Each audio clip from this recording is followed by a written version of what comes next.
Hello everybody. तो ये है एनसीईआरटी क्लास 7 का चैप्टर नंबर 1। तो लेसन नंबर 6 एनसीईआरटी हिस्ट्री हम पूरा पढ़ चुके और जैसा कि हमने कहा था कि बहुत जल्द मैं आपको हिस्ट्री कंप्लीट कराऊंगा। तो लेसन नंबर 6 कंप्लीट हुआ एक ही सप्ताह में और ये है लेसन नंबर क्लास 6 कंप्लीट हुआ 1 वीक में और यह है क्लास 7। तो मेरी कोशिश होगी इसे 1 वीक से भी पहले कंप्लीट कर लिया जाए। तो आज है ये चैप्टर नंबर 1। तो मैंने एक चीज़ और कहा था कि किस किस कैंडिडेट को ये पढ़नी चाहिए, किस किस के लिए फ़ायदा है। तो जहाँ तक फ़ायदे की बात है, मैंने कहा कि यूपीएससी में जो हिस्ट्री का सिलेबस है, आपके एनसीईआरटी अगर 6 से 12 तक पढ़ते हो तो पूरा एनसीईआरटी आपका कवर हो जाएगा। फिर उसके बाद एक स्टैंडर्ड किताब आप पढ़ लोगे। स्टैंडर्ड किताब जैसे कि आप पढ़ लो क्या कहते हैं, स्पेक्ट्रम पढ़ लो। ठीक है, स्पेक्ट्रम पढ़ लो तो फिर आपका हिस्ट्री कंप्लीट हो जाएगा, कुछ भी नहीं छूटेगा। ठीक है, मतलब यूपीएससी की जितना सिलेबस बड़ा है, जबकि आप कहते हैं कि बहुत सारी किताबें पढ़ने की ज़रूरत है, लेकिन हिस्ट्री की जहाँ तक बात करूँ मैं, तो हिस्ट्री के क्वेश्चन तकरीबन 10 से 15 क्वेश्चन हर साल पूछे जाते हैं। तीनों एंशिएंट, मॉडर्न और मेडिवल, है कि नहीं। तो यहाँ पर पीटी में पूछे जाते हैं और फिर मेंस पे पूछे जाते हैं तकरीबन 100 से 120 नंबर आपको हिस्ट्री में पूछे जाएंगे। तो आपका 6 से 12 तक एनसीईआरटी और फिर एक स्पेक्ट्रम की किताब, ये आपके यूपीएससी या स्टेट पीसीएस के आपके पूरे हिस्ट्री को कवर कर लेगा। ठीक है, तो आप इसको फॉलो करो और एक वीडियो भी नहीं छोड़ो, सारे चैप्टर कंप्लीट करो। ठीक है, और ख़ुद से भी पढ़ो और फिर वीडियो आकर के देखो। तो पहला लेसन है हज़ारों वर्षों के दौरान हुए परिवर्तनों की पड़ताल।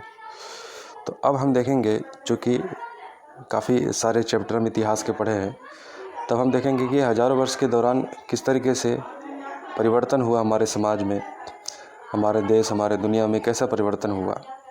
तो देखिए, 12वीं सदी के भूगोलवेत्ता अल इदरीसी, भूगोलवेत्ता किसको कहा जाता है? भूगोलवेत्ता उस इंसान को कहा जाता है कि जो जोग्राफिया के बारे में जानते हैं, हमारे ज़मीन के खित्तों के बारे में, उसके बारे में मालूमात रखते हैं, ज़मीन के बारे में जोग्राफिया। ठीक है, आप समझ रहे होंगे। तो 12वीं सदी के भूगोलवेत्ता अल इदरीसी का बनाया हुआ मैप आप देखिए। सबसे पहले आपको मैप दिखेगा।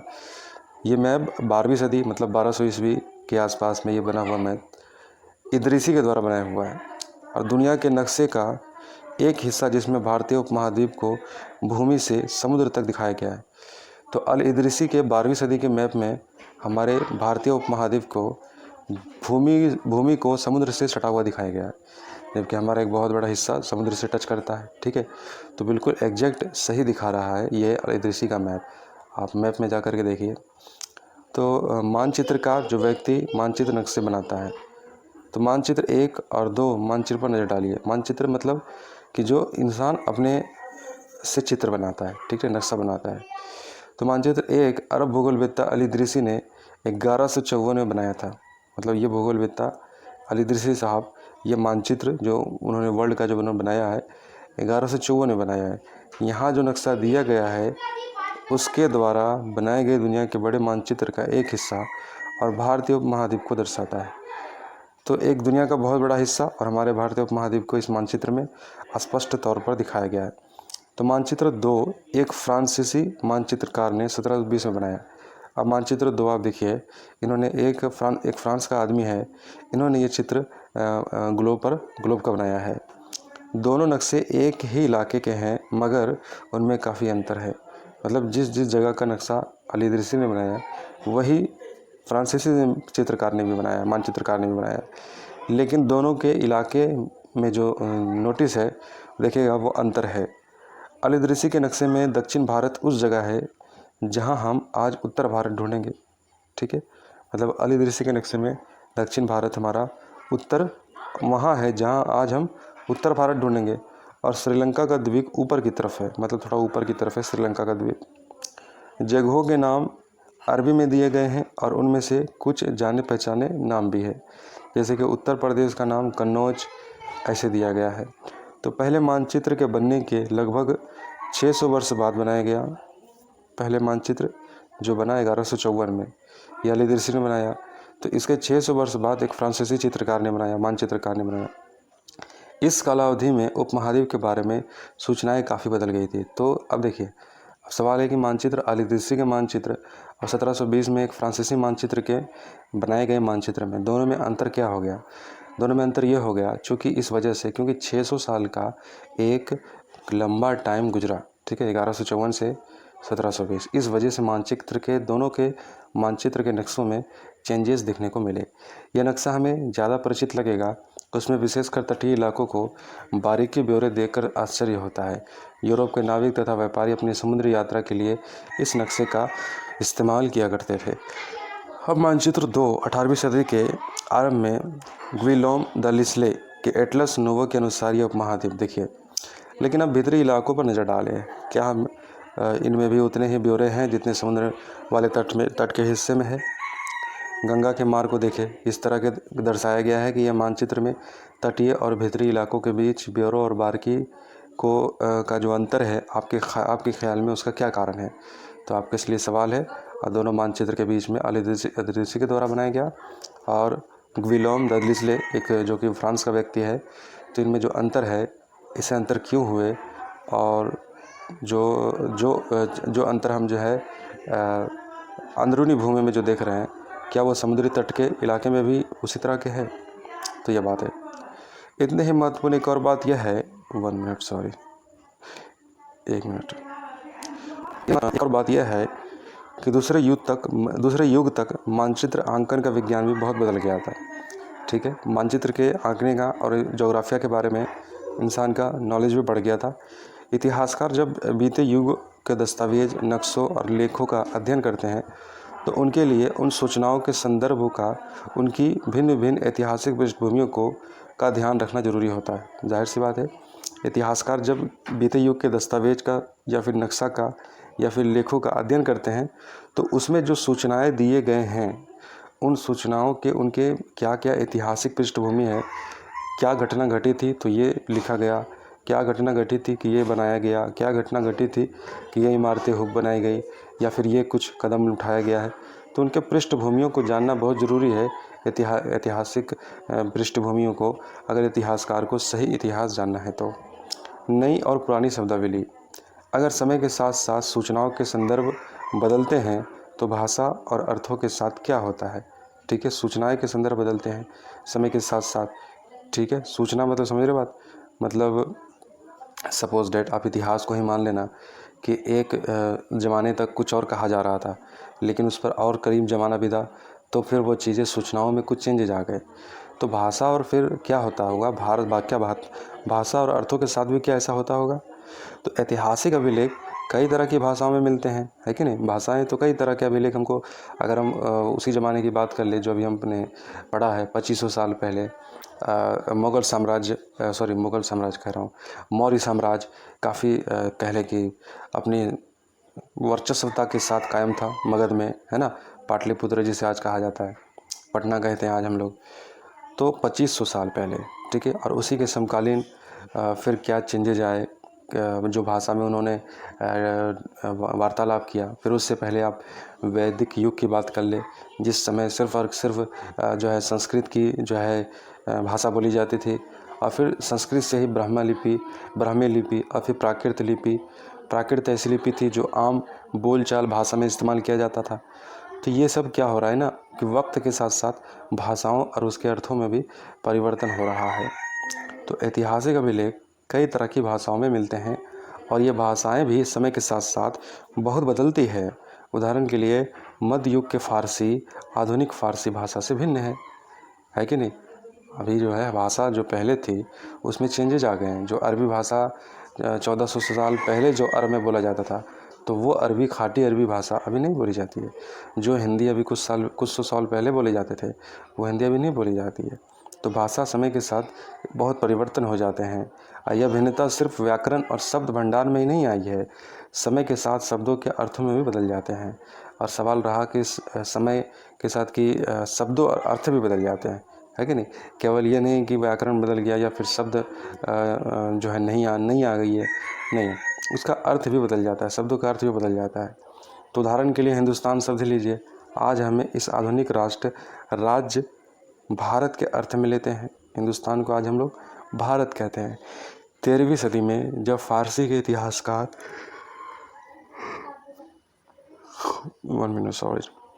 13वीं सदी में जब फारसी के इतिहासकार मिनहाज सिराज, ठीक है, एक इतिहासकार है 13वीं सदी के, इसका नाम है मिनहाज सिराज, हिंदुस्तान शब्द का प्रयोग किया था तो उसका आशय पंजाब, हरियाणा और गंगा यमुना के बीच के स्थित इलाके से था।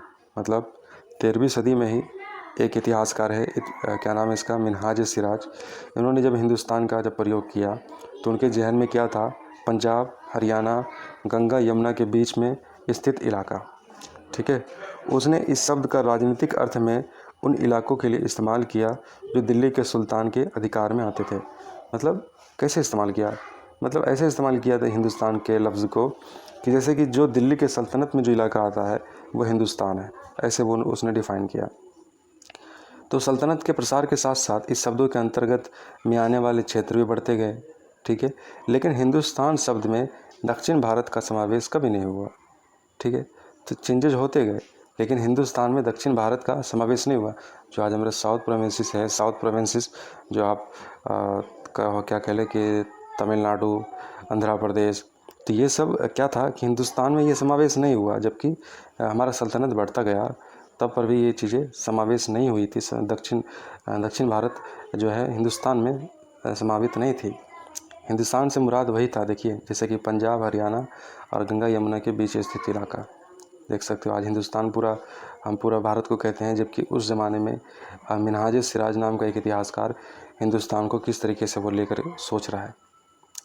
तो सल्तनत के प्रसार के साथ साथ इस शब्द के अंतर्गत ये चीज़ें हुई है। हिंदुस्तान शब्द में दक्षिण भारत का समावेश कभी नहीं हुआ और इसके विपरीत 16वीं सदी के आरंभ में बाबर ने हिंदुस्तान शब्द का प्रयोग इस उपमहाद्वीप के भूगोल, पशु पक्षियों और यहाँ के निवासियों की संस्कृति का वर्णन करने से किया। अब देखिए, जो मिनहाज सिराज ने पंजाब, दिल्ली, हरियाणा और गंगा यमुना के दोआब वाले तटीय प्रदेशों को हिंदुस्तान से ताबीर किया, लेकिन जब बाबर यहाँ फतह किया तो बाबर ने हिंदुस्तान से क्या समझा, हिंदुस्तान से बाबर ने समझा कि यहाँ के हर एक चीज़, मतलब चाहे वो यहाँ से जुड़ी हुई कोई भी चीज़ हो, वो हर एक चीज़ हिंदुस्तान शब्द से उसने प्रयुक्त किया। संस्कृत सत्व के रूप पहचाना जा रहा था और वर्णन करने के लिए यह प्रयोग 14वीं सदी के कवि 1 मिनट थोड़ा मैं आगे बढ़ गया। तो 16वीं सदी के आरंभ बाबर ने हिंदुस्तान शब्द का प्रयोग इस महाद्वीप के भूगोल के लिए किया। मतलब इस महाद्वीप के जितने भूगोलिक ढांचा था, पशु पक्षियों और यहाँ के निवासियों की संस्कृति का वर्णन करने के लिए किया। यह हिंदुस्तान है। तो यह प्रयोग 14वीं सदी के कवि और अमीर खुसरो द्वारा प्रयोग शब्द हिंद के ही कुछ समान था। अब जब 14वीं सदी के जो कवि थे अमीर खुसरो, इन्होंने हिंद शब्द का प्रयोग किया, मगर जहाँ भारत को एक भौगोलिक और सांस्कृतिक सत्य के पहचाना जा रहा था, वह हिंदुस्तान शब्द से राजनीतिक और राष्ट्रीय अर्थ नहीं जुड़े थे जो हम आज जोड़ते हैं। देखो, भारत का भौगोलिक और सांस्कृतिक सत्व के रूप में पहचाना जा रहा था और जिसका वही हिंदुस्तान शब्द से क्या था कि राजनीतिक और राष्ट्रीय अर्थ नहीं जुड़े थे जो आज हम जोड़ते हैं। मतलब आप थोड़ा सा समझो कि सपोज डैट जो इलाकी एतबार से, जैसे कि गंगा यमुना, पंजाब, हरियाणा, दिल्ली, तो इस इलाके को मिनहाज सिराज ने कहा था कि यह हिंदुस्तान है, ठीक है। उनका तात्पर्य ये था। सल्तनत बढ़ने के बाद भी दक्षिणी प्रोविंसेस को हिंदुस्तान में नहीं माना जा रहा था। बाबर ने पूरे भौगोलिक ढांचे को और यहाँ के संस्कृति को, यहाँ के पक्षियों को, सबको, जीवों को एक हिंदुस्तान शब्द से तात्पर्य किया। अमीर खुसरो जैसे राइटर ने, कवि ने हिंद शब्द का प्रयोग किया, लेकिन यहाँ पर हिंद शब्द का प्रयोग एक राजनीतिक अर्थ में और एक राष्ट्रीय अर्थ में अभी तक नहीं जोड़े जाते थे, ठीक है। ये बात है। क्या आपको ऐसे कुछ और शब्दों का ध्यान आता है जिनके अर्थ भिन्न भिन्न संदर्भों में बदल जाते हैं? किसी भी शब्द का प्रयोग करने में इतिहासकार को बहुत सावधान रहना चाहिए, क्योंकि अतीत में उन शब्दों के कुछ अलग ही अर्थ हो सकते हैं। मतलब कोई भी शब्द अगर आज हम इस्तेमाल कर रहे हैं, उसका जो भी मतलब आप समझ रहे हो, देखो कि हो सकता है कि अतीत के लिए अगर उस शब्द का इस्तेमाल कर रहे हो तो हो सकता है अतीत में उसका मतलब कुछ और हो, इसीलिए संभल कर इस्तेमाल करो। उदाहरण के लिए विदेशी जैसा शब्द सादा शब्द ही ले लीजिए, जैसे कि हमारे लिए आज इसका अर्थ होता है ऐसा व्यक्ति जो भारतीय ना हो। विदेशी का मतलब क्या होगा? ऐसा व्यक्ति जो भारतीय ना हो। मध्य युग में मानो किसी गांव में आने वाला कोई भी अनजाना व्यक्ति, मतलब मध्य युग की बात है। आज तो हम विदेशी समझते हैं ना कि हमारे देश का जो ना हो वो विदेशी है, जबकि मध्य युग में क्या था कि कोई भी अनजाना व्यक्ति जो उस समय या संस्कृति का अंग ना हो, मतलब उस गांव के से नहीं हो, दूसरे गांव से हो, दूसरे शहर से हो, तो उन्हें विदेशी कहा जाता था। ठीक है, लोग उन्हें विदेशी कहते थे। जबकि आज आप बिहार से झारखंड चले जाओगे तो आपको कोई विदेशी कहेगा नहीं कहेगा, लेकिन मध्य युग में ऐसा ही था। ठीक है, इसलिए किसी नगरवासी के लिए वनवासी विदेशी होता था, तो किंतु एक ही गांव में रहने वाले दो किसान अलग अलग धार्मिक या जाति परंपराओं से जुड़े होने पर भी एक दूसरे के लिए विदेशी नहीं होते थे। जब कोई बाहर वाला होता था तो विदेशी हो जाता था, जो उस गांव का नहीं है, और जो उस गांव का है वो विदेशी नहीं होता था। तो इतिहासकार और उनके स्रोत। तो इतिहासकार किस युग का अध्ययन करते हैं और उनकी खोज की प्रकृति क्या है, इसे देखते हुए वे अलग अलग तरह के स्रोतों का सहारा लेते हैं। उदाहरण के लिए पिछले साल अपने गुप्त वंश के शासकों और हर्षवर्धन के बारे में पढ़ा। इस पुस्तक में हम मोटे तौर पर 700 से लेकर के 1750 ईस्वी तक लगभग 1000 वर्ष के बारे में पढ़ेंगे।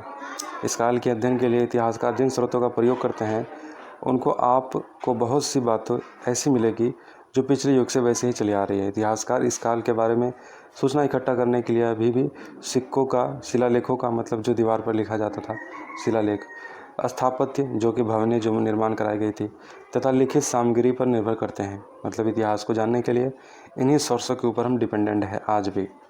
पर कुछ बातें पहले से काफ़ी भिन्न है। इस युग में प्रमाणिक लिखित सामग्री की संख्या और विविधता आश्चर्यजनक रूप से बढ़ गई, लेकिन इसमें कुछ चेंजेज आए उस ज़माने में जब हमारी रिसर्च आगे बढ़ने लगी। तो इसके आगे इतिहासकार सूचनाओं के दूसरे प्रकार के स्रोतों का इस्तेमाल धीरे धीरे कम करने लगे। इस समय के दौरान कागज़ क्रमशः सस्ता हो गया था और बड़े पैमाने पर उपलब्ध भी होने लगा। लोग धर्मांध शासकों के वृत्तांत, संतों के लेखन तथा उपदेश, अर्जियाँ, अदालतों के दस्तावेज, हिसाब तथा करों के खाते आदि लिखने में इसका उपयोग करने लगे। अब चूँकि पहले मीडियम बहुत कम था, सोर्सेज बहुत कम थे लिखने लिखाने पढ़ाने के, लेकिन जब कागज़ आम हो गया तो फिर लिखने के मीडियम बहुत आसान हो गए। हर चीज़ को लोगों ने लिखना शुरू कर दिया। धनी व्यक्ति, शासक, जन, मठ, मंदिर पांडुलिपियाँ एकत्रित किया करते थे। इन पांडुलिपियों को पुस्तकालय तथा अभिलेखागारों में रखा जाता था। इन पांडुलिपियों तथा दस्तावेजों से इतिहासकार को बहुत सारे विस्तृत जानकारी मिलती है, मगर साथ ही इनका उपयोग कठिन है। अब है इतने सारे डॉक्यूमेंट्स हैं जो इतिहास को जानने के लिए हम इस्तेमाल कर सकते हैं।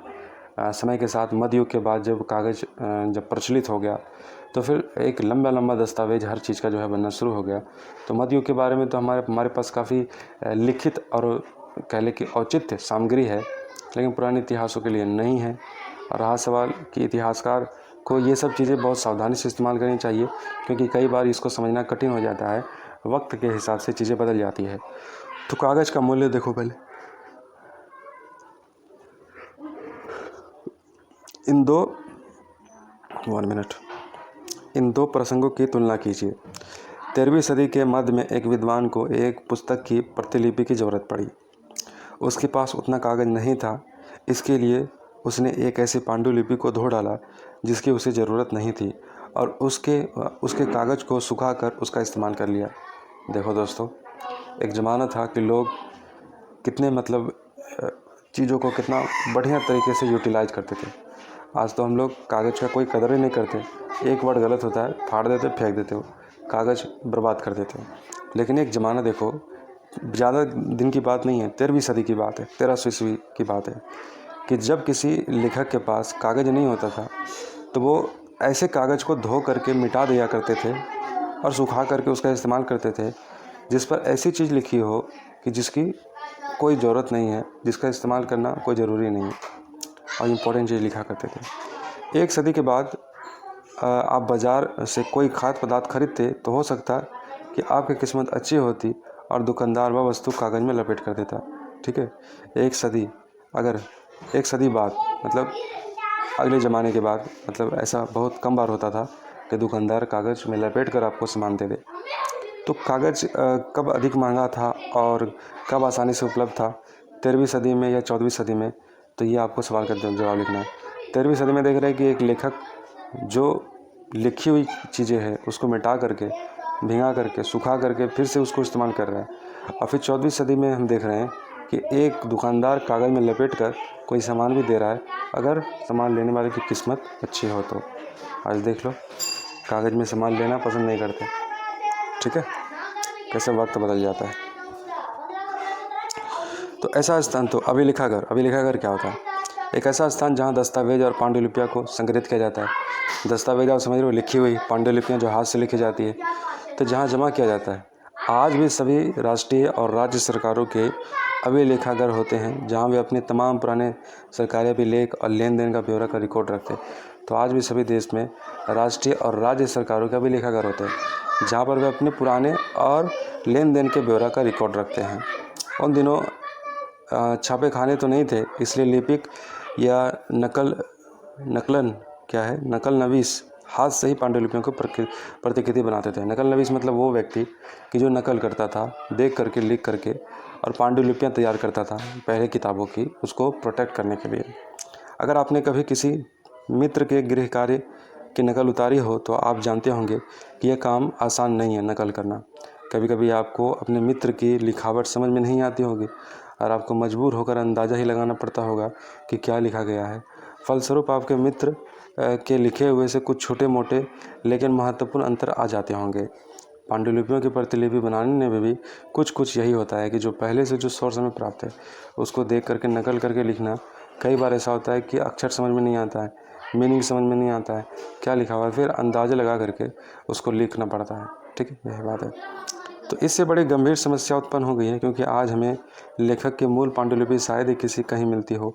हमें बाद में लिपिकों द्वारा बनाई गई प्रतिलिपियों पर ही पूरी तरह निर्भर रहना पड़ता है। इसलिए इस बात का अंदाज़ा लगाने के लिए मूलतः लेखक ने क्या लिखा था, इतिहासकारों को एक ही ग्रंथ के विभिन्न उपलब्धियों का अध्ययन करना पड़ता है। चित्र 1, यह एक लघु चित्र की प्रतिकृति है जिसमें एक लिपिक किसी पांडुलिपि की नकल कर रहा है। इस चित्र का आकार 10.5 सेंटीमीटर से 7.1 सेंटीमीटर है। इस छोटे आकार के कारण इसे लघु चित्र या मिनिएचर कहा जाता है। कभी कभी इन लघु चित्रों का प्रयोग लेखों में आई पांडुलिपियों को स्पष्टता प्रदान करने के लिए किया जाता था। ये इतने सुंदर होते थे कि आगे चलकर संग्रहकर्ता अक्सर इन चित्रों को पांडुलिपियों से अलग करके बनाने लगे थे। लिखावट के भित्ति प्रकार की शैलियों के कारण फारसी और अरबी पढ़ाने में कठिनाई हो सकती थी। नास्तिक लिपि बाईं ओर देखो, में वर्ण जोड़कर धारा प्रवाह रूप से लिखे पाते हैं। फारसी अरबी के जानकारों के लिए लिपि को पढ़ना आसान होता है। जो फारसी वो लोगों को पढ़ना आसान होता है जो अरबी जानते हैं। और शिवस्त लिपि दाईं ओर अधिक सघन, संक्षिप्त और कठिन है। तो देखो, ये भी सवाल पूछा जा सकता है कि अरबी किस साइड से लिखा जाता है। ठीक है, तो कई बार लेखक स्वयं भी समय समय पर अपने मूल वृत्तांत में संशोधन करते रहते थे। 14वीं शताब्दी के इतिहासकार जियाउद्दीन बर्नी ने अपने वृत्तांत पहली बार, वृत्तांत मतलब वही बायोग्राफी, ठीक है, तो वृत्तांत पहली बार 1356 में और दूसरी बार उसके 2 वर्ष बाद लिखा, मतलब चेंजेज कर दिए। दोनों में अंतर है, लेकिन 1971 तक इतिहासकार को पहली बार वाले वृत्तांत की जानकारी ही नहीं थी। और क्या हो गया, यह पुस्तकालय के विशाल संग्रह में कहीं दबा पड़ा था। मतलब जियाउद्दीन बर्नी की बात कर रहे 1356 की, इन्होंने जो अपना बायोग्राफी लिखाया, इसमें 1356 में लिखाया एक, और फिर उसके 2 साल के बाद एक लिखवाया। तो हमें 1971 में जो प्राप्त हुआ वो दूसरी वाली हमने पढ़ी, और पहली वाली जो इन्होंने लिखा था उसके जो चेंजेस जो किए थे, पहली वाली से चेंजेस करके जो चेंजेस किया दूसरी वाली हमने पढ़ा। पहली वाली हमें बहुत ज़माने के बाद किसी पुस्तकालय में विशाल संग्रहों में कहीं दबा पड़ा मिला। तो इससे हो सकता है कुछ चेंजेज हो सकता है, जो हमने बाद में पढ़े, जो पहले था, हो सकता है उसमें कुछ चेंजेज हो। तो नए सामाजिक और राजनीतिक समूह सन 700 से लेकर के 1750 के बीच के हजारों वर्षों का अध्ययन इतिहासकारों के आगे भारी चुनौती रखता है। मुख्य रूप से इसलिए कि इस पूरे काल में बड़े पैमाने पर और अनेक तरह के परिवर्तन हुए। इस काल में अलग अलग समय पर नई प्रौद्योगिकी के दर्शन होते गए, जिससे सिंचाई में राहत मतलब क्या हुआ, समय के साथ साथ चीज़ें बदलती गई है।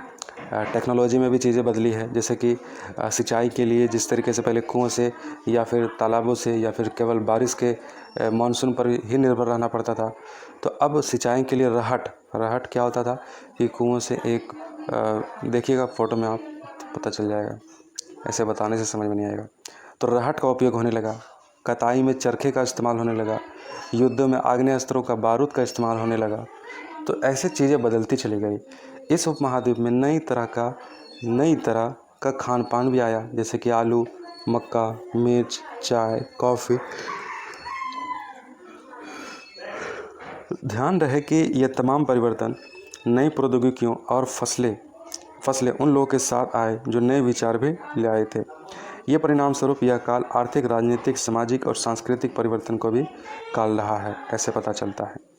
तो 5, 6 और 7 में आप इनमें से कुछ के बारे में जानेंगे। चित्र 3, रहट। इस युग में लोगों को गतिशीलता, एक स्थान से दूसरे स्थान पर आना जाना बहुत बढ़ गया था। अवसर की तलाश में लोगों के झुंड एक दूसरे जगह पर यात्रा करने लगे थे। इस उपमहाद्वीप में अपार संपदा और अपना भाग्य बढ़ाने के लिए अपार संभावनाएं मौजूद थी। ठीक है, भाग्य बढ़ाने के लिए अपार संभावनाएं मौजूद थी। इस काल में जिन समुदाय का महत्व बढ़ा, उनमें से एक समुदाय था राजपूत, जिसका नाम राजपुत्र अर्थात राजा का पुत्र निकला। 8वीं से 14वीं सदी के बाद यह नाम आमतौर पर योद्धाओं के उस समूह के लिए प्रयुक्त होता था जो क्षत्रिय वर्ण के होने का दावा करते थे। मतलब जो राजपूत, आज हम जो नाम परिवर्तन की बात कर रहे हैं, पहले यही राजपूत 8वीं 9वीं शताब्दी में मतलब क्षत्रियों के लिए इस्तेमाल होता था। जैसे जो वर्णों में बांट करके रखा हुआ था ना, ब्रह्मा के मुख से ब्राह्मण, कमर से वेश, हाथों से क्षत्रिया, पैरों से शूद्रा। तो लेकिन बाद में फिर ये क्या हो गया, 13वीं 14वीं शताब्दी में राजपूत मतलब राजा का पुत्र। ठीक है, तो इसका इस्तेमाल हमने इस तरीके से हो गया। तो राजपूत शब्द के अंतर्गत केवल राजा और सामंत वर्ग नहीं रहे, बल्कि वे सेनापति और सैनिक भी आते थे, जो पूरे उपमहाद्वीप में अलग अलग शासकों की सेनाओं में सेवारत थे। अब इसका ब्रॉड मीनिंग हुआ कि अब राजपूत में केवल वही नहीं थे, राजपूत में सेवा में जो सेना में जो भर्ती हो गए या फिर कोई और एक्टिविटी में है, तो वो भी राजपूत में से होते थे। कवि और चारण राजपूतों की आचार संहिता, पलवर पराक्रम, स्वाभाविक का गुणगान करते हैं राजपूतों के बारे में। इस युग में राजनीतिक दृष्टि से महत्व हासिल करने के अवसरों का लाभ मराठा, सिख, जाट, अहोम, कायस्थ, मुख्यतः लिपिक और मुंशियों को कार्य करने वाले जाति आदि समूहों ने भी उठाया है। अब है पर्यावास। पर्यावास मतलब क्या होता है? इसका तात्पर्य है कि किसी क्षेत्र के पर्यावरण और वहाँ के रहने वाले की सामाजिक और आर्थिक जीवन शैली। पर्यावास का मतलब होता है किसी भी क्षेत्र के रहने वाले जीवन और वहाँ पर सामाजिक और आर्थिक जीवन की शैली। इस पूरे काल के दौरान क्रमशः जंगलों की कटाई हो रही थी, खेती का इलाका बढ़ाया जा रहा था। कुछ क्षेत्र में परिवर्तन अन्य क्षेत्रों की अपेक्षा अधिक तेजी से और पूरे तौर पर हुआ। पर्यावास में मतलब वही, पर्यावास का मतलब सामाजिक और आर्थिक जीवन में शैली में परिवर्तन। पर्यावास में परिवर्तन के कारण कई वनवासियों को मजबूर होकर अपना स्थान छोड़ना पड़ गया। कुछ और वनवासी जमीन की जुताई करने लगे और कृषक बन गए। कृषक को ये नए समूह क्षेत्रीय बाजार, मुखियाओं, पुजारियों, मठों, मंदिरों से प्रभावित होने लगे। इन लोगों का प्रभाव बढ़ने लगा। वे बड़े और जटिल समस्याओं के अंग बन गए। उन्हें कर चुकाने पड़ते थे, मतलब किसानों को स्थानीय मालिक वर्ग की बेगार करनी पड़ती थी। परिणाम स्वरूप किसानों के बीच आर्थिक और सामाजिक अंतर उभरने लगा। जैसे ही एक समाज बदला, हमारा परिवर्तन हुआ। किसान शुरू से ही इस तरीके से इन लोगों के शिकार में पड़ गया, सामंत के चक्कर में पड़ गया और शोषण होना शुरू हो गया। कुछ के पास ज़्यादा उपजाऊ ज़मीन होती थी तो कुछ लोग मवेशी ही पालते थे। कुछ लोग खेती से खाली समय में दस्तकारी आदि का कुछ काम कर लेते। दस्तकारी मतलब हाथ से बनाने का कुछ कार्य। जैसे जैसे समाज में अंतर बढ़ने लगे, जातियाँ उपजातियाँ बढ़ जाने लगी और उनकी पृष्ठभूमि, व्यवसाय के आधार पर उन्हें समाज में ऊंचा या नीचा दर्जा दिया जाने लगा। ये दर्जा स्थायी नहीं थे। देखो काफ़ी इंपॉर्टेंट है ये कि हमने देखा कि किसान किस तरीके से, जब किसानों ने अपना जब पैर जमाया तो फिर कैसे और वर्गों का इनके ऊपर वर्चस्व होने लगा, इनको कंट्रोल करने लगे। किसान दरअसल शुरू से ही मेहनती रहा है और किसान केवल और केवल अपने कह ले कि काम पर ध्यान दिया है, लेकिन बाकी के समाज के लोगों ने काम के साथ साथ धूर्तबाजी, चालबाजी और अपना वर्चस्व बढ़ाने के लिए कमज़ोरों को दबाना, ये सब प्रवृत्ति इनके पास, किसानों के पास नहीं थी, इन लोगों के पास थी। ऐसा सामंत समाज बना जो किसानों को और गरीबों को और फिर इनसे बेगार भी कराया। और रहा सवाल पृष्ठभूमि का कि समाज में देखिए जो फिर जातियाँ बढ़ने लगी काम के हिसाब से कि जो काम जो व्यक्ति करने लगा उस काम के अनुकूल उनको उनके नाम, उनके जातियाँ, उपजातियाँ बांट दिए। तो पहले तो जाति बांटा था 4 वर्णों में, फिर बाद में कई सारे जातियाँ काम के आधार पर बांटने शुरू हो गए। जाति विशेष के सदस्यों के हाथों में कितनी सत्ता, प्रभाव और संसाधनों का नियंत्रण है, इसके आधार पर उसके दर्जे बदलते रहते हैं। एक ही जाति के किसी क्षेत्र में कोई दर्जा हो सकता है और किसी अन्य क्षेत्रों में कई और। मतलब इंसान जो है कि देखो क्या है कि आपके पास जब पावर है तो आप तय करते हो कि आपको क्या पसंद है, क्या नहीं पसंद है, लेकिन जब पावर नहीं है तो आपके लिए दूसरे तय करते हैं। ठीक है, यही बात है। इस अनुभाग में जो प्रौद्योगिकी का मतलब टेक्नोलॉजी, आर्थिक, सामाजिक और सांस्कृतिक परिवर्तन वर्णित है, उनमें से कौन कौन से परिवर्तन आपकी समझ में आपके शहर या गांव में सबसे महत्वपूर्ण है। तो अब तक जो आपने पढ़ा और जिस तरीके से समाज में और चीज़ों में बदलाव आई, तो इसमें सबसे महत्वपूर्ण परिवर्तन क्या लगता है आपको। अपने सदस्यों के व्यवहार का नियंत्रण करने के लिए जातियों स्वयं अपने अपने नियम बनाते थे। अपने समाज में हर एक जातियाँ अपने अपने नियम बनाते थे। इन नियमों का पालन जाति के बड़े बुजुर्ग एक सभा करवाते थे, जिसे कुछ इलाकों में जाति या पंचायत कहा जाता था। लेकिन जातियों को अपने निवास के गांवों को रिवाजों का पालन भी करना पड़ता था। इसके अलावा कई गांवों पर मुखियाओं का शासन होता था। मिल मिलाकर वे किसी राज्य के एक छोटी इकाई भी होते थे। क्षेत्र और राज्य, चोल अध्याय 2, तुगलक अध्याय 3 या मुगल अध्याय 4 जैसे बड़े बड़े राज्यों के अंतर्गत कई सारे क्षेत्र आ जाते थे। दिल्ली के सुल्तान गयासुद्दीन बलबन 1266 से लेकर 1287 की प्रशंसा में एक संस्कृत प्रशस्ति के उदाहरण के लिए अध्याय 2 देखिएगा। और एक विशाल साम्राज्य शासक बताया गया है जो पूर्व में बंगाल के गौड़ से लेकर पश्चिम में अफगानिस्तान की गजनी कज्जन तक फैला हुआ था। और मतलब बलबन की बात कर रहे हैं, 1266 से लेकर 1287 तक काफ़ी बड़ा दूर तक इसका साम्राज्य था, पूर्व में बंगाल से लेकर के पश्चिम में अफगानिस्तान तक। और जिसमें संपूर्ण दक्षिण भारत द्रविड़ भी आ जाता था। गौड़, आंध्र, केरल, कर्नाटक, महाराष्ट्र, गुजरात आदि भिन्न भिन्न क्षेत्रों के लोग उसकी सेना के आगे पलायन कर जाते थे। इतिहासकार विजय अभियान के इन दावों को अतियोक्तिपूर्ण मानते हैं। साथ ही वो ये मानते हैं कि कोशिश भी लगे रहते हैं कि शासक लोग इस उपमहाद्वीप के भिन्न भिन्न भागों पर अपने अधिकार का उल्लेख क्यों करते रहते हैं। तो यहाँ पर है सिविस्तान, कुछ वर्ड है यहाँ पर, सरस्वती, कड़ा गुजरात, कुछ कोहराम अवध, देवगिरी मुल्तान, हासिब बिहार, तेलंगाना, कलानौर दिल्ली, लखनौती तेलंग, लाहौर बदायूं, जाजनगर, द्वार समुद्र, समाना, कन्नौज, मालवा, माबर। तो उस दौर के कुछ नाम यहाँ पर है।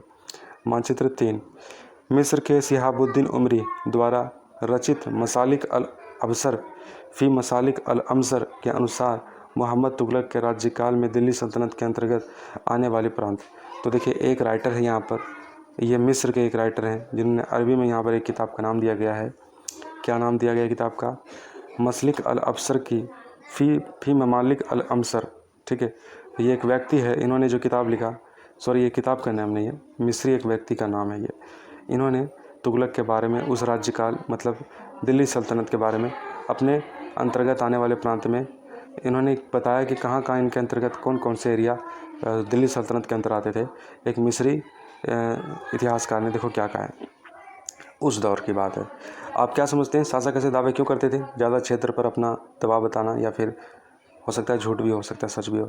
भाषा तथा क्षेत्र, सन 1318 में कबीर अमीर खुसरो ने इस बात पर गौर किया था कि इस देश के हर क्षेत्र की एक अलग भाषा है। मतलब अमीर खुसरो ने बताया कि हमारे देश की विशेषता देख लीजिए कि ऐसा समाज परिवर्तन हुआ, इस तरीके से चीज़ें बदल गई सब कुछ, कि हर क्षेत्र में हमारे एक भाषा का निर्माण हो गया, हर क्षेत्र में। जैसे कि बात करें कि जैसे कि दक्षिण कर्नाटका में तेलंगानी, आंध्र प्रदेश में गुजराती, महाबारी तमिलनाडु में गौड़ी, बंगाल में बंगाली, उत्तर पूर्वी प्रदेश में हिंदी, दिल्ली के आसपास के क्षेत्र में हिंदी। तो अमीर खुसरो ने आगे बतलाया है कि इन भाषाओं के विपरीत एक भाषा संस्कृत भी है, जो किसी विशेष क्षेत्र का भाषा नहीं है। मतलब क्षेत्रीय भाषा तो ठीक है, लेकिन अमीर खुसरो ने कहा कि इन सब के अलावा एक भाषा और भी है जो कहीं का क्षेत्रीय नहीं है, बल्कि हर जगह का ये भाषा है। यह एक प्राचीन भाषा है जिसे केवल ब्राह्मण जानते हैं और ये आम लोग नहीं जानते हैं।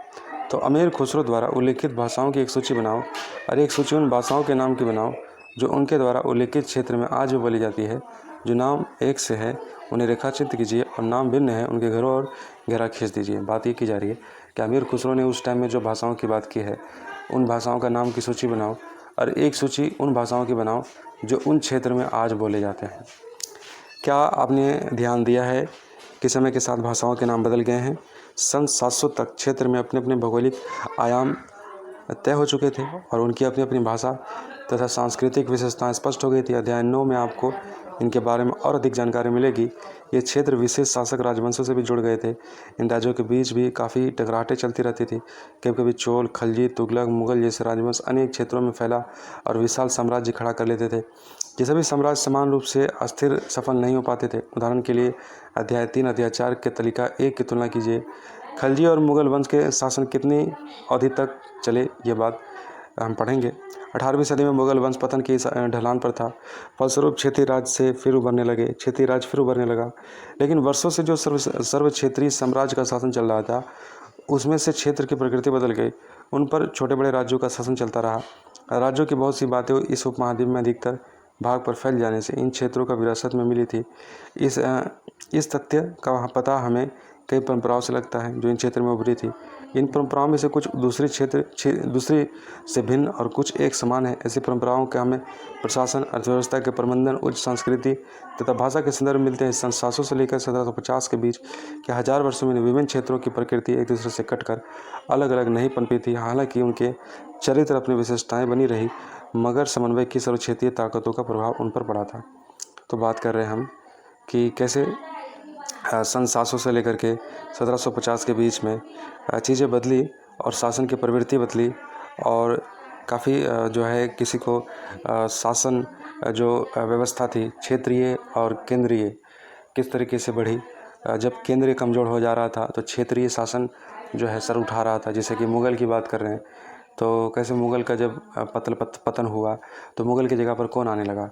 मुग़ल की जगह पर आने लगा मराठा, ठीक है। और फिर मुग़ल तो सन 700 से लेकर के 1750 के बीच के 1000 वर्षों में इन विभिन्न क्षेत्रों की प्रकृति एक दूसरे से कटकर अलग अलग नहीं पनपी। हालांकि उनके चरित्र की अपनी विशेषताएं बनी रही, मगर समन्वय की सर्व क्षेत्रीय ताकतों का प्रभाव भी उन पर पड़ा था। मतलब बात है कि जब एक पावर केंद्र में है और एक पावर क्षेत्रीय है, क्षेत्रीय पावर तब सर उठा लेता था जब केंद्र कमज़ोर हो जाता था। जैसे कि मुग़ल की बात कर ले, जब मुग़ल का पतन हुआ, मुग़ल के पतन के बाद फिर क्या हुआ? मुग़ल के पतन के बाद फिर आ गई मराठा, है कि नहीं। फिर मराठा से पहले जो था फिर मराठा का पतन हुआ। फिर मराठा के बाद फिर क्या हो गई? फिर अंग्रेज़ों की चलने शुरू हो गई। तो ऐसे क्या होता है कि एक पावर, और फिर जब अंग्रेज़ों की चली तो ऐसा नहीं है कि क्षेत्रीय पावर भी था, उस वक्त भी क्षेत्रीय पावर था। जैसे बंगाल में अलग है, अवध में अलग है, हैदराबाद में अलग है, यूपी में अलग था, है कि नहीं। तो पता लगाइए कि क्या आपके राज्य भी इन सर्वशिक्षित साम्राज्यों के हिस्सा रहा था? यदि रहा तो कितने समय तक रहा?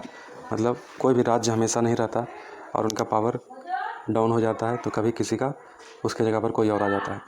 पुराने और नए धर्म, इतिहास के जिन हज़ारों वर्षों की पड़ताल हम कर रहे हैं, इनके दौरान हमें धार्मिक परंपराओं में कई बड़े परिवर्तन आए। दैविक तत्वों में लोग की आस्था कभी कभी बिल्कुल ही व्यक्तिगत स्तर पर होती थी। व्यक्तिगत मतलब इंडिविजुअल, किसी व्यक्ति को किसी धर्म को लेकर उसकी सोच अलग है या फिर एक समुदाय का अलग है। तो मगर आमतौर पर इस आस्था का स्वरूप सामूहिक होता था, लेकिन अधिकतर तो सामूहिक ही लोग थे। इंडिविजुअल कोई बहुत कम सोचने वाले लोग थे कि जो सोचते, समझते, गौर करते, ऐसे बहुत कम लोग। किसी दैविक तत्व की सामूहिक आस्था यानी धर्म प्रायः स्थानीय समुदाय के सामाजिक आर्थिक संगठन से संबंधित होती थी। जैसे जैसे समुदाय का सामाजिक संस्कार बदलता गया, वैसे ही आस्थाओं में परिवर्तन आता गया। तो धर्म अक्सर समुदाय किसी क्षेत्रीय प्रवृत्ति से, संस्कृति से भी जुड़ने लगा। जैसे ही क्षेत्रीय प्रवृत्ति संस्कृति बदलने लगी तो धर्म के आचरण भी लोगों के बदलने लगे। आज हम जिसे हिंदू धर्म कहते हैं, उसे भी इस युग में महत्वपूर्ण बदलाव आए। इन परिवर्तनों में से कुछ थे नए देवी देवताओं की पूजा, राजाओं द्वारा मंदिरों का निर्माण और समाज में पुरोहितों के रूप में ब्राह्मण का बढ़ता महत्व। ऐसे ही बदलाव थे। क्या आपको संस्कृत ज्ञान और ब्राह्मणों के बारे में अमीर खुसरो की टिप्पणियाँ याद है? अमीर खुसरो ने क्या कहा था? अमीर खुसरो ने कहा था कि संस्कृत तो आम भाषा थी, जो कि हर कोई क्षेत्रीय भाषा नहीं थी। ये एक ऐसी भाषा थी केवल जिसको ब्राह्मण पढ़ते थे। संरक्षक, कोई प्रभावशाली धनी व्यक्ति किसी कलाकार, शिल्पकार, विद्वान या अभिजात जैसे किसी भी अन्य व्यक्ति को मदद या सहारा दे सकता था। संस्कृत ग्रंथों के ज्ञान के कारण समाज में ब्राह्मणों का बड़ा आदर होता था, जो कि संस्कृत के बारे में केवल यही जानते थे। इनके संरक्षक थे नए शासक को जो स्वयं प्रतिष्ठा की चाह में थे। इनके संरक्षकों का समर्थन होने के कारण समाज में इनका दबदबा बढ़ गया। मतलब कोई शासक भी होता था तो ब्राह्मणों की जो है इनको रिस्पेक्ट करना होता था, उनको प्रोटेक्ट करना होता था। इस वजह से ब्राह्मणों का दबदबा जो है राजा की वजह से भी बढ़ता चला गया। इस युग में महत्वपूर्ण परिवर्तन भी आए और धारणा के रूप में आया। इसमें ईश्वर की कल्पना में एक ऐसे प्रेमल इष्ट देवी देवता के रूप में भी की गई जिस तक पुजारियों के विशद कर्मकांडों के बिना ही भक्त स्वयं पहुंच सके। इस विषय में और साथ ही दूसरी परंपराओं के बारे में आपको अध्याय 8 में जानकारी मिलेगी। यही वह युग था जिसमें इस उपमहाद्वीप में नए नए धर्मों का आगमन हुआ। कुरान शरीफ का संदेश भारत में पहले 7वीं सदी में व्यापारियों और प्रवासियों के जरिए पहुंचा। मुसलमान कुरान कुरान पाक को अपना धर्म ग्रंथ मानते हैं। केवल एक ईश्वर अल्लाह की सत्ता को स्वीकार करने की बात है, जिसमें प्रेम, करुणा, उदारता, अपने में आस्था रखने वाले हर व्यक्ति को गले लगाता है। कोई भी व्यक्ति चाहे तो कुरान पढ़े, ईश्वर की वाणी को समझे और सही मार्ग चुने। कई शासक इस्लाम और विद्वान धर्मशास्त्रियों और न्याय शास्त्रियों के अर्थात उलमा को संरक्षण देते थे। अब कोई क्या करता था, विद्वान है तो शासक क्या करते थे, विद्वानों को जो कुरान के बारे में जानते हैं या फिर शास्त्रों के बारे में या फिर इल्म है, उनको बहुत ज़्यादा नॉलेज है, तो उनको क्या करते थे, वो लोग आदर करते थे, उनको प्रोटेक्ट करते थे। जैसे हिंदू धर्म के पुरोहितों को प्रोटेक्ट करते थे धर्म ब्राह्मणों को हिंदू शासक। मुसलमानों में कुछ सिया थे जो पैगंबर साहब के दामाद अली के मुसलमानों के विधि सम्मत नेता मानते थे। ठीक है, सिया वही लोग हैं जो अली को क्या मानते हैं, जो कि अली कौन है, पैगंबर सल्लल्लाहु अलैहि वसल्लम के दामाद है। तो उनको मानते हैं कि यही हमारे उत्तराधिकार है, किसके, पैगंबर मोहम्मद साहब के सल्लल्लाहु अलैहि वसल्लम के। तो इनके विधि सम्मत नेता मानते हैं। जबकि बात सुन्नी कुछ और मानते हैं। और कुछ सुन्नी जो खलीफाओं का प्रभुत्व को स्वीकार करते हैं, खलीफाओं जो कि 4 थे, अबू बकर, उमर, उस्मान, अली, तो इनको ये मानते हैं। जबकि सिया डायरेक्ट मानते हैं कि पैगंबर के बाद सल्लल्लाहु अलैहि वसल्लम के बाद सीधा जो गवर्निंग बॉडी होगी वो अली होनी चाहिए थी, बल्कि ये गलत जो हुआ, ये गलत हुआ, ऐसी बात है। इस्लाम के आरंभिक दौर में इस धर्म का नेतृत्व करने वाले खलीफा कहलाते हैं और इनकी परंपरा चलती रही। इस्लामी न्याय सिद्धांत कुरान शरीफ और हदीस के बिना पर और ऐसे चलते थे कि विभिन्न परंपराओं में भी कई महत्वपूर्ण अंतर रहे। ऐसे ही धर्म सिद्धांतों तथा रहस्यवादी विचारों को लेकर विभिन्नताएं देखने को मिलती है। इतिहासकार समय को केवल घड़ी या कैलेंडर की तरह नहीं देखता, बल्कि केवल घंटों या दिन या वर्षों के बीतने के रूप में ही नहीं देखता। उनका नज़रिया यह है कि सामाजिक और आर्थिक संगठन में आने वाले परिवर्तन को झलकाता है। यह दिखलाता है कि विचारों और विश्वासों को कितना अस्थायित्व रहा या फिर कितना परिवर्तन रहा। यदि अतीत का समान विशेषताओं को रखने वाले कुछ बड़े हिस्सों, युगों व कालों में बांट दिया जाए तो समय का अध्ययन कुछ आसान हो जाता है। 19वीं सदी के मध्य में अंग्रेजी इतिहासकार भारत के इतिहासकारों को 3 युग में बांटा था, हिंदू, मुस्लिम और ब्रिटिश। तो अंग्रेजों ने हमारे इतिहास को 3 युग में बांट दिया, हिंदू, मुसलमान और ब्रिटिश। ये विभाजन इस विचार पर आधारित था कि शासकों का धर्म ही एकमात्र महत्वपूर्ण ऐतिहासिक परिवर्तन होता है और अर्थव्यवस्था, समाज की संस्कृति में और कोई भी महत्वपूर्ण बदलाव नहीं आता। इस दृष्टिकोण में इस उपमहाद्वीप की अपार विविधता की भी उपेक्षा हो जाती है। इस काल के विभाजन को आज बहुत कम इतिहासकार स्वीकार करते हैं। अधिकतर इतिहासकार आर्थिक तथा सामाजिक कारकों पर आधारित इतिहास को कालखंडों की विशेषताओं पर तय करते हैं। पिछले साल आपने जो इतिहास पढ़े थे उसमें प्राचीन समाजों में कई प्राचीन प्रकारों का समावेश था, जैसे शिकारी, संग्राहक, प्रारंभिक दौर के कृषिकर्मी, शहरों गांव के निवासी और प्रारंभिक दौर के राज्य और साम्राज्य। इस काल में आप जो इतिहास पढ़ेंगे आप मध्यकालीन इतिहास कहा जाता है। इसमें आपको कृषक समाज के विस्तार, क्षेत्रीय और सामाजिक राज्यों के उदय, कभी कभी ग्रामवासियों और वनवासियों की कीमत पर प्रधान धर्मों के रूप में हिंदू धर्म, इस्लाम धर्म विकास के और यूरोप से व्यापारिक कंपनियों के आगमन के बारे में विस्तार से जानकारी मिलेगी। भारत के इतिहास की यह 1000 साल के अनेक बदलाव के साक्षी आखिर 16वीं और 18वीं शताब्दी, 8वीं या 11वीं शताब्दी से काफ़ी भिन्न था। इसलिए इस सारे काल को एक ऐतिहासिक इकाई के रूप में देखना सही नहीं है। फिर मध्यकाल की तुलना प्रायः आधुनिक काल से की जाती है। आधुनिक के साथ साथ भौतिक उन्नति। आधुनिक काल से क्या समझते हो? अगर आधुनिक काल कहे तो आधुनिक काल से मुराद एक नया आइडिया है, नया आइडियोलॉजी है जो अंग्रेज लेकर के आया था। तो फिर आधुनिक के साथ साथ भौतिक उन्नति, बौद्धिक प्रगति का भाव जुड़ा हुआ है। इसका आशय निकलता है कि मध्यकाल रूढ़िवादी था, इसका दौरान कोई परिवर्तन नहीं हुआ, तो इसलिए आधुनिक काल आया। अंग्रेज परिवर्तन करने की कोशिश की। इन 1000 वर्षों के दौरान इस उपमहाद्वीप के समाज में प्राय परिवर्तन आते रहे। कई क्षेत्रों की अर्थव्यवस्था को इतनी समृद्धि हो गई कि उसने यूरोप के व्यापारिक कंपनियों को भी आकर्षित करना आरंभ कर दिया। इस पुस्तक को पढ़ने के समय आप परिवर्तन को चिन्ह तथा सक्रिय ऐतिहासिक प्रक्रियाओं पर ध्यान देते चले और जब भी संभव हो इस पुस्तक को आप पढ़ रहे हैं उसकी तुलना आप पिछले वर्ष पढ़ी हुई पुस्तकों से करें और जहाँ संभव हो यहाँ देखें कि अपना बदलाव हुए और क्या क्या नहीं बदलाव हुए। तो आसपास की दुनिया पर नज़र डालकर भी देखें। तो इसी के साथ ये चैप्टर कंप्लीट हो गया। ये आपके लिए सवाल है। कल्पना करो कि आप एक इतिहासकार हैं। इस अध्याय में उल्लेखित कई एक विषय जैसे कि आर्थिक, सामाजिक, राजनीतिक इतिहास चुनिए और समझाइए कि आपके विचार में उनकी जानकारी हासिल करना क्यों दिलचस्प होगा। कुछ 20 शब्द पांडुलिपि जो हासिल की जाती है, जाति, क्षेत्र में काल विभाजन, फिर से याद करो। ये कुछ सवाल है, इसको लिखो। एक्टिविटी है कुछ, इसको कंप्लीट करो। और इसी के साथ ये चैप्टर कंप्लीट हुआ। तो बीच में मेरा कट गया था, तो वीडियो में क्या करूँगा, मैं उसको जोड़ दूँगा। ठीक है, तो ये लेसन हो गया पूरा कंप्लीट। तो फिर हम मिलते हैं लेसन नंबर 2 में। बने रहो हमारे साथ और हमारा सपोर्ट करो, हमारा साथ दो। बहुत मेहनत लगता है कि नहीं? तो आपका सपोर्ट रहेगा तो मेहनत करना थोड़ा आसान हो जाएगा। Thank you.